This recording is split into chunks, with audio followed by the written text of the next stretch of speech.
Hello friends, पिछले session में हमने कंप्यूटर की परिभाषा की जानकारी ली थी, अर्थात डेफिनेशन के बारे में जाना था। इस सेशन में बात करेंगे हम कंपोनेंट्स ऑफ कंप्यूटर, यानी कि कंप्यूटर के मुख्य भाग के बारे में। कंप्यूटर के मुख्य भाग कौन कौन से हैं? सबसे पहले मैं बता दूं, इसमें CPU, memory unit, input device, output device, ये मुख्य 4 सेक्शन अवेलेबल रहते हैं जिसके बेस पे कंप्यूटर कार्य करता है। तो आइए इन सब के बारे में बारी बारी से ढंग से जानते हैं ताकि आसानी से हम इससे जुड़े हुए क्वेश्चन आंसर्स का जवाब भी दे पाएं। तो आइए शुरू करते हैं। अगर हम बात करें, इसमें हमारे पास सबसे पहला पार्ट है सीपीयू। सीपीयू अर्थात सेंट्रल प्रोसेसिंग यूनिट, जो हमने शुरू के सेगमेंट में देखा था। जब भी इनपुट डिवाइसेस कोई कमांड या इंस्ट्रक्शन देना चाहती हैं तो सबसे पहले वो सीपीयू के पास जाता है। सीपीयू उस पर प्रोसेसिंग करता है और फिर आगे आउटपुट डिवाइसेस के पास भेजता है। इसीलिए इसे कंप्यूटर का दिमाग भी कहा जाता है। मुख्यतः सीपीयू के 2 भाग हैं, कंट्रोल यूनिट और अर्थमेटिक लॉजिकल यूनिट, यानी कि सीयू कंट्रोल यूनिट और एएलयू अर्थमेटिक लॉजिकल यूनिट। अब ये ध्यान रखिएगा, शॉर्ट फॉर्म्स में या फुल फॉर्म्स में इसकी क्वेश्चन आंसर आते रहते हैं और आपको सभी फुल फॉर्म्स का ध्यान रखना है। सीयू कंट्रोल यूनिट को कहते हैं और एएलयू को अर्थमेटिक लॉजिकल यूनिट कहा जाता है। सीपीयू का पूरा नाम सेंट्रल प्रोसेसिंग यूनिट है। इस तरह के काफी सारे क्वेश्चंस आपको मिलेंगे। हालांकि जैसे मैंने पहले भी बताया, आपको याद रखने की जरूरत नहीं है, सिर्फ आराम से इसको ध्यान देना है, क्योंकि जब हम प्रैक्टिस करते हैं हमारी ई बुक, जिसमें हमारे पास काफी सारे सैंपल क्वेश्चन आंसर रहते हैं, तो वहां से काफी सारे आपके क्वेश्चन पहले ही क्लियर हो जाएंगे। तो जैसे मैंने बताया, 2 पार्ट हैं, कंट्रोल यूनिट और arithmetic logical unit. Control unit क्या है? कंट्रोल यूनिट कंप्यूटर का वो भाग है जो इलेक्ट्रॉनिक सिग्नल भेज के कंप्यूटर के अलग अलग हिस्सों में होने वाले ऑपरेशंस को कंट्रोल करता है। एग्जैक्टली ये इलेक्ट्रॉनिक सिग्नल होते क्या है? आप कभी किसी बटन को ऑन ऑफ करें, जैसे बल्ब का बटन है, अगर उसे आप ऑन करें तो ऑन हो जाएगा, ऑफ करेंगे तो ऑफ हो जाएगा। 2 तरह का सिग्नल रहता है मुख्यतः कंप्यूटर में। इसको हम बाइनरी डिजिट की तरह से भी रिप्रेजेंट कर सकते हैं, जिसको अभी मैं बताऊंगा थोड़ी देर में। लेकिन कंट्रोल यूनिट का मुख्य भाग सिग्नल भेजना है। ऑन ऑफ करके वो ऐसे ऐसे सिग्नल क्रिएट करता है जिससे न केवल ये जानकारी मिलती है कौन से भाग में ऑपरेशन करना है या कार्य करना है, बल्कि ये भी जानकारी मिलती है कि क्या कार्य करना है। तो जो हमारा कंट्रोल यूनिट रहता है, पूरे के पूरे कंप्यूटर की कार्य प्रणाली को, जो कार्य उसमें होते हैं, उनको इंस्ट्रक्शंस देता है, अर्थात निर्देशित करता है। और असल में वो प्रोग्राम का एक फ्लो क्रिएट करता है कि सबसे पहले क्या होगा, बाद में क्या होगा और फाइनली आउटपुट क्या आएगा। तो ये कंट्रोल यूनिट का कार्य रहता है, अर्थात डिसीजन से जो रिलेटेड कार्य रहता है वो कंट्रोल यूनिट का रहता है। अब हमारे पास जो दूसरा भाग है वो है arithmetic logical unit. Arithmetic logic unit जो रहता है उसका मुख्य काम रहता है मैथमेटिकल कैलकुलेशंस करना, अंक गणितीय कार्य करना, जैसे जोड़ना, घटाना, गुना भाग करना। इस तरह के जितने भी काम हैं वो सारे के सारे अर्थमेटिक लॉजिक यूनिट करता है। इसके अलावा लॉजिक से बने हुए कार्य, जिसमें आप कंपेयर करना चाहते हैं डेटा को, जैसे एग्जाम्पल कौन सा डेटा बड़ा है, कौन सा छोटा है, और डेटा को अगर मर्ज करना है, डुप्लीकेट चेक करने हैं, आपको इस तरह के जो काम करते हैं अर्थमेटिक लॉजिक यूनिट उनमें भी कार्य करता है। तो इस तरह से ये 2 मेन यूनिट रहती है, कंट्रोल यूनिट, अर्थमेटिक यूनिट। तो आइए इसको एक डायग्राम की सहायता से देख सकते हैं। इसमें सीपीयू के अंदर अगर आप देखें तो एएलयू और कंट्रोल यूनिट, ये 2 मुख्य भाग हैं। आपका जो भी इंस्ट्रक्शन रहता है इनपुट डिवाइसेस से इस सीपीयू सेगमेंट में आता है और कंट्रोल यूनिट उसको चेक करता है ये डिसीजन किस तरह का है। कंट्रोल यूनिट ये तय करता है कि ये किस प्रकार का मेरे पास कमांड आया है, उसके अकॉर्डिंग कंट्रोल यूनिट ये सिलेक्ट करता है क्या ये मैथमेटिकल कैलकुलेशन से रिलेटेड कार्य है तो एएलयू को ट्रांसफर करता है, अगर मेमोरी से रिलेटेड कार्य है तो मेमोरी सेगमेंट को, और अगर उसके बाद अगर उसको लगता है कि इन प्रोसेसिंग के बाद कुछ आउटपुट जनरेट हुआ है तो उस कार्य को आउटपुट यूनिट की तरफ ट्रांसफर करता है। तो कंट्रोल यूनिट का मुख्य कार्य पूरे के पूरे एक प्रोसेस को बना के रखना है, कहां से डेटा लिया, हमने उस पर क्या कार्य किया और फाइनली उसको आउटपुट के रूप में कहां प्रदर्शित करना है। इसके साथ एएलयू का, जैसे मैंने बताया पिछले एग्जांपल में, कि एएलयू का मुख्य कार्य जो भी आपके मैथमेटिकल कैलकुलेशंस हैं उन पे काम करना है। जैसे आपका मैथ्स के अकॉर्डिंग प्लस करना है, माइनस करना है, गुना करना है, भाग करना है, इस तरह की कैलकुलेशंस आपके पास सीपीयू के एएलयू सेगमेंट करने वाला है। इसके अलावा यदि आप नीचे की तरफ देखें तो मेमोरी सेगमेंट है। तो अभी हमने जो पढ़ा वो सीपीयू के बारे में पढ़ा, जिसमें हमने एएलयू और सीयू यूनिट के बारे में पढ़ा। अब बात करते हैं मेमोरी यूनिट की, जो इसे नेक्स्ट सेगमेंट है, हमारा नेक्स्ट कंपोनेंट है कंप्यूटर का। यदि आप इस डायग्राम को समझे तो जब भी कोई कमांड कंप्यूटर को दी जाती है तो सीयू यानी कि कंट्रोल यूनिट के पास पहुंचने वाली है। सीयू तय करेगा ये कमांड किस तरह की है, क्या एएलयू के पास जाएगी, आउटपुट यूनिट के पास जाएगी, या कुछ डेटा स्टोर भी करना है मेमोरी में। तो जब कोई कार्य होता है तो कुछ भी स्टोर करना है, अगर मान लीजिए हमें कोई रिजल्ट स्टोर करना है, कोई इन्फॉर्मेशन स्टोर करनी है, वो मेमोरी सेगमेंट में स्टोर की जाती है। तो मेमोरी एक अलग पार्ट है। आइए इसकी जानकारी लेते हैं हम। जैसे मैंने बताया कि किसी भी इंस्ट्रक्शन को, इंफॉर्मेशन को या रिजल्ट को अगर स्टोर करना है तो उसको स्टोर करने के लिए कोई ना कोई जगह तो चाहिए। तो कंप्यूटर में जहां इसे रखा जाता है उसे मेमोरी कहते हैं। कंप्यूटर मेमोरी में डायरेक्टली डेटा नहीं रखा जाता, उसको 0 और 1 के रूप में रखा जाता है।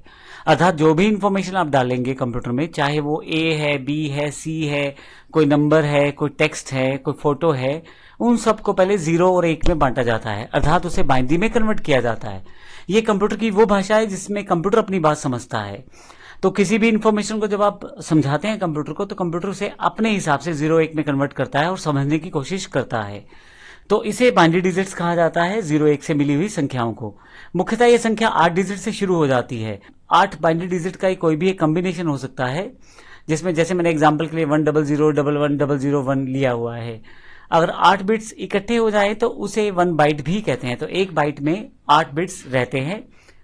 तो अभी हम मेमोरी की बात करते हैं। तो मुख्यतः आप जब कुछ स्टोर करना चाहते हैं तो कोई जगह चाहिए। कंप्यूटर में वो जो जगह रहती है कुछ इंफॉर्मेशन, इंस्ट्रक्शन या रिजल्ट को स्टोर करने की, उसे मेमोरी कहते हैं।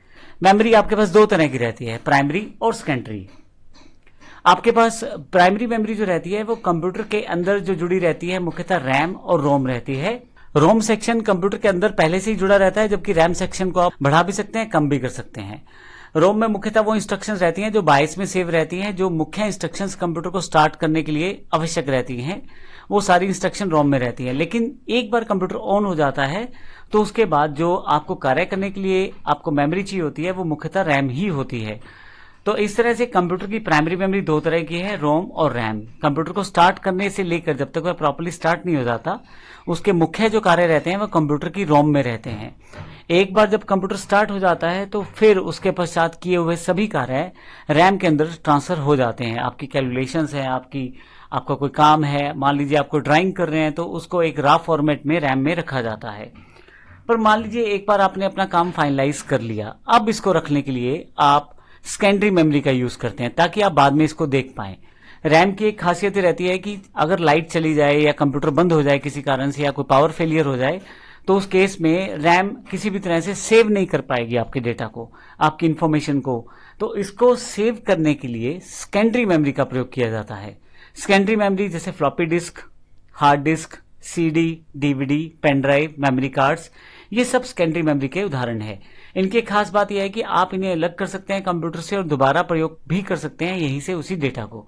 तो इसका अर्थ ये हुआ कि जब आप कोई कार्य करते हैं तो जब तक वह कार्य पूरा नहीं हो रहा वो तो प्राइमरी मेमोरी के सेगमेंट में रहता है, लेकिन जैसे ही वो कार्य पूरा हो जाता है, आपने कुछ फिनिश किया ड्राइंग को और आप उसे सेव करके रखना चाहते हैं पिक्चर के रूप में, तो फिर आप उसे सेकेंडरी मेमोरी में स्टोर करेंगे। इसमें आप एक तरह से एग्जांपल ले लें, जैसे मोबाइल में आप फोटो खींचते हैं तो वो एक मेमोरी कार्ड में सेव किया जा सकता है या मोबाइल की इंटरनल मेमोरी में सेव किया जा सकता है।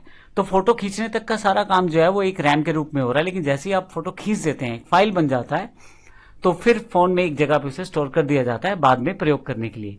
इसी तरह से कंप्यूटर में सेकेंडरी मेमोरी में वो सारा डेटा स्टोर हो जाता है जो आपको चाहिए होता है। तो आप यहां से डेटा को दोबारा प्रयोग भी कर सकते हैं। एक और बात, यहाँ फ्लॉपी डिस्क अब आउटडेटेड है, नहीं प्रयोग होती। हार्ड डिस्क इंपॉर्टेंट है, कंप्यूटर के अंदर पहले से जुड़ी रहती हैं और कंप्यूटर के इंटरनल कंपोनेंट्स के रूप में भी आती हैं। हार्ड डिस्क एक्सटर्नल भी अवेलेबल है आजकल। इसके अलावा आप सीडी, डीवीडी और पेन ड्राइव का प्रयोग कर सकते हैं डेटा को राइट करने के लिए। इनमें सबसे इंपॉर्टेंट बात यह है कि पेन ड्राइव, हार्ड डिस्क और फ्लॉपी इत्यादि से आप डेटा रीड राइट कर सकते हैं और दोबारा इन्हें प्रयोग करने के लिए अपने पास संभाल के रख सकते हैं। तो ये कंप्यूटर मेमोरी का एक सेगमेंट है। हालांकि मैं आपको जानकारी दे दूं, इसी सेशन में आने वाले सेक्शंस में हम इसको विस्तृत रूप से भी पढ़ने वाले हैं। अभी एक कंप्यूटर की परिभाषा के साथ जुड़ी हुई बेसिक टर्म्स की मैं आपको जानकारी दे रहा हूं, और ट्रिपल सी में इन सब क्वेश्चंस को पूछा जाता है कि आपका प्राइमरी मेमोरी कितने प्रकार की है या सेकेंडरी मेमोरी कितने प्रकार की है, हार्ड डिस्क कौन सी मेमोरी का पार्ट है, या रैम किस मेमोरी का पार्ट है, प्राइमरी का या सेकेंडरी का। तो इस तरह के क्वेश्चन आपसे पूछे जाते हैं, इसलिए जानकारी आपको यहाँ पे दी गई है। इसके अतिरिक्त अब मैं नेक्स्ट पार्ट पे आता हूं। थर्ड जो कंपोनेंट है इनपुट डिवाइसेस है, जिससे कंप्यूटर को इंस्ट्रक्शन दी जा सकती है। कंप्यूटर को इंस्ट्रक्शन देने के लिए आप कीबोर्ड, माउस, जॉयस्टिक और इन सब डिवाइसेस का प्रयोग करते हैं। आप जब कीबोर्ड पे कुछ टाइप करेंगे तो कंप्यूटर के पास पहुंच जाएगा और वो उसको इंस्ट्रक्शन मानेगा। इस तरह से आप माइक से बोल के भी अपनी इंस्ट्रक्शन पास कर सकते हैं और माउस से क्लिक करके अपनी इंस्ट्रक्शन पास कर सकते हैं। ये सभी इंस्ट्रक्शन सीपीयू के पास जाएंगी, फिर एएलयू और कंट्रोल यूनिट इस पे कार्य करेंगे। कोई डेटा अगर सेव करना होगा तो उसे मेमोरी में सेव किया जाएगा। फाइनली जो आउटपुट आएगा उसे आउटपुट डिवाइसेस पे शो किया जाएगा। तो इसका अर्थ ये हुआ मैं अगले सेगमेंट में आपको आउटपुट डिवाइसेस की जानकारी दे दूं। फाइनली जब कुछ आपका आउटपुट अवेलेबल हो जाता है, सीपीयू को पता लग जाता है जो इंस्ट्रक्शन उसे मिली, जो डेटा उस पर मिला इनपुट डिवाइसेस से, सीपीयू ने उस पर पहले कार्य किया अर्थात प्रोसेसिंग किया सीयू और एएलयू की सहायता से, और फिर उसके पश्चात जो फाइनल आउटपुट तैयार हुआ उसे वो आउटपुट यूनिट के पास भेजना चाहता है। तो आउटपुट यूनिट वो है जिसमें यूजर देख सकता है कि परिणाम क्या आया है, जैसे एलसीडी जहां पे विजुअल फॉर्मेट यानी कि वीडियो के फॉर्मेट में दिखाया जाएगा। अगर कुछ प्रिंट आउट लेना चाहते हैं तो प्रिंटर, और अगर आप स्पीकर से कुछ आउटपुट चाहते हैं तो स्पीकर से। तो इस तरह से आप इन डिवाइसेस का प्रयोग करके कंप्यूटर का प्रयोग कर सकते हैं। अगर मैं इन चारों सेक्शन की बात करूं तो सेंट्रल प्रोसेसिंग यूनिट है, मेमोरी यूनिट है, इनपुट डिवाइस है, आउटपुट डिवाइस है। तो इन सब पार्ट से मिलकर आपका कंप्यूटर कार्य करता है। ये चारों एक यूनिट के रूप में जब कार्य करते हैं तो आपका कार्य बहुत आसान हो जाता है। अगले सेक्शन में हम कंप्यूटर के इतिहास की जानकारी लेंगे। धन्यवाद।